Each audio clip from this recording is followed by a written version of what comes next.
अनिरुद्ध, आनंद कहाँ है? उसे बुला के लाओ।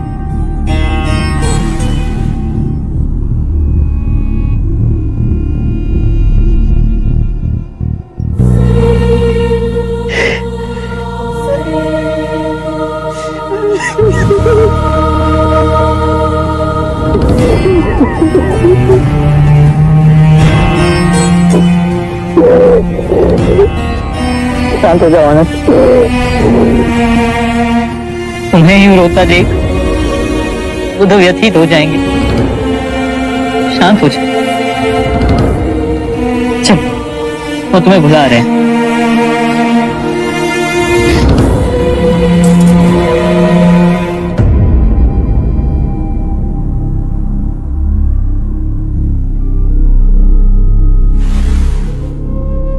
इतने व्यथित ना हो आनंद। मैंने कितनी बार तुम्हें चेताया है कि सभी धर्म अनित्य है। जन्म में मृत्यु के पश्चात है, मिलन में वियोग की सूचना है, लहर के उठने में गिरने की प्रकृति। यदि मृत्यु ना हो तो जन्म कैसे संभव है आनंद? तुमने अपने हृदय और आत्मा से मेरी बहुत सेवा की है। मैं तुम्हारा अत्यंत आभारी हूं। तुम्हें अनेक गुण, किंतु तुम इन सभी गुणों से आगे जा सकते हो। थोड़ा सा प्रयास करो तो तुम भी जन्म और मृत्यु के बंधन को काट सकोगे। तुम आत्म मुक्ति प्राप्त कर सकते हो, प्रत्येक दुख से उबर सकते हो। और मैं जानता हूं कि तुम ये सब कर सकते हो, और मुझे तुम्हारी इस चेष्टा से प्रसन्नता मिलेगी।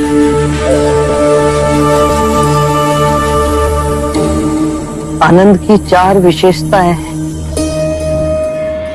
वो नम्र वाणी बोलता है, उसे जो मिलता है वो उसमें प्रसन्न होता है। आनंद सबके लिए समान भाव से दयालु है, और आनंद का चुप रहना किसी को अच्छा नहीं लगता, मुझे भी नहीं। आनंद, तुमने कारण ना पूछ सर्वदा मेरी बात मानी। मेरे देह त्यागने के बाद बहुत से कार्य तुम्हें करने। तथागत, कृपया आप यहाँ दया ना त्यागिए। कुशीनार मिट्टी के घरों से बना एक छोटा गांव है। आपके महानिर्वाण के लिए इससे कहीं अधिक श्रेष्ठ स्थान है। राजगृह है, आपकी प्यारी श्रावस्ती है, कौसंबी है, वाराणसी है। कृपया ऐसे स्थान का चयन कीजिए जहां आपको अधिक से अधिक लोग देखने के लिए आए और आपके अंतिम दर्शन पा सके। आनंद, कुशीनारा तथागत को बहुत रुचिपूर्ण लगा।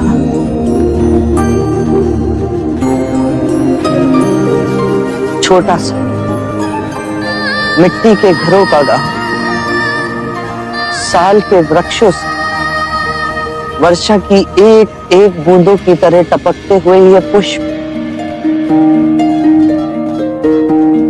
आनंद, देह त्यागने से पहले देखो मुझ पर किस तरह बरस रहा है।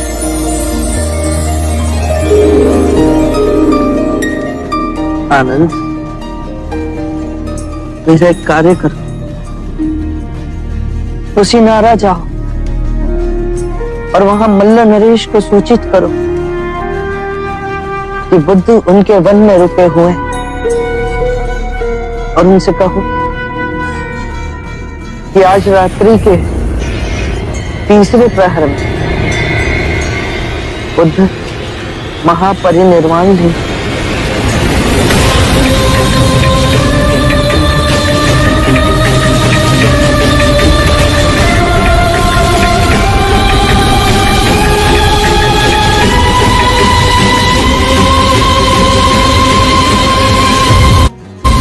आज रात्रि के तीसरे पहर हम महापरिनिर्वाण लेंगे। हाँ अनंत, इसीलिए शीघ्र अतिशीघ्र मल्ल नरेश को सूचित कर।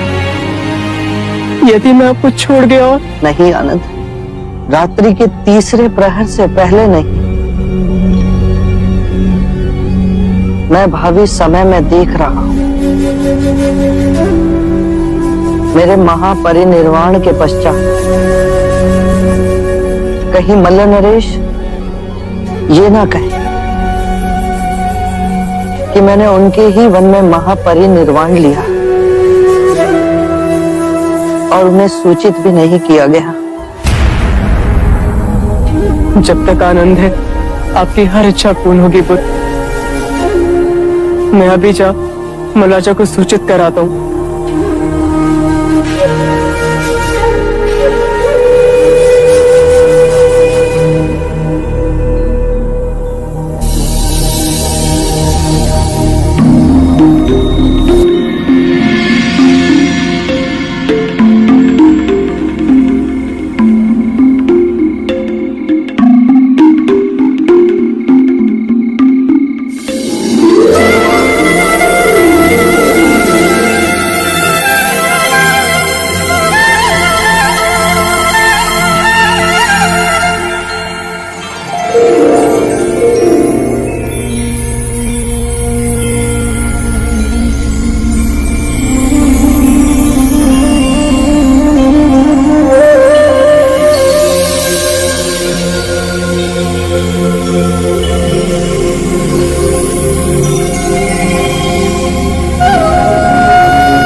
याद रहे,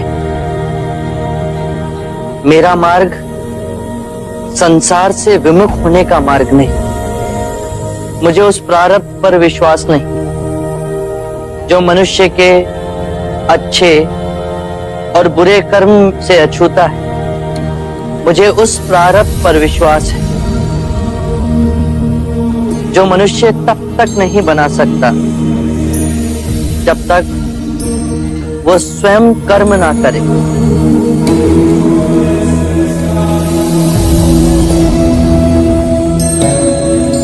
हमने मां समान पृथ्वी को दुखदाई बना दिया। संपूर्ण संसार दुख और पीड़ा से तड़प रहा, परंतु ये संसार दुख और पीड़ा का संग्रह नहीं। इस संसार में बुद्ध का निवास हो सकता है, किंतु उसके लिए हमें स्वयं बुद्ध को जगाना होगा और अब उसका उत्तरदायित्व आप सब पर है।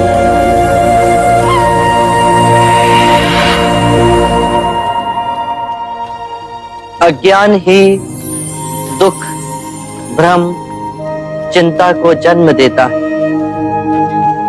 क्रोध, लोभ, अभिमान, स्वाभिमान, ईर्ष्या इसी अज्ञान की संतान है। माया का खेल विपरीत का है, दो रूपों का है, परंतु जीवन और मरण दो नहीं, एक ही है। हमें इस भ्रम को दूर करना है। यदि एक बार ये भ्रम दूर हो गया तो हम अपना संपूर्ण जीवन कारावास में नहीं, स्वतंत्रता में जी सकते हैं। शील, समाधि, प्रज्ञा और आर्य अष्टांग मार्ग से इस भ्रम को दूर किया जा सकता है। एक बार पुनः दोहराता हूं,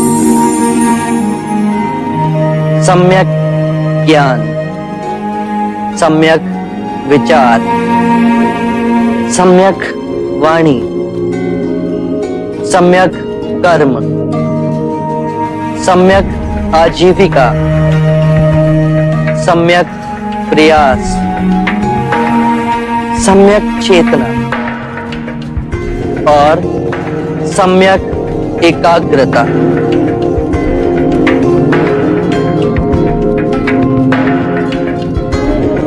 जिसकी निद्रा उड़ गई हो उसके लिए रात्रि बहुत लंबी है। जो थक गया है उसके लिए पड़ाव बहुत दूर है। जिसने अंधे हो अपना जीवन जिया और धर्म का मार्ग नहीं समझा, उसके जीवन में अनंत दुख है।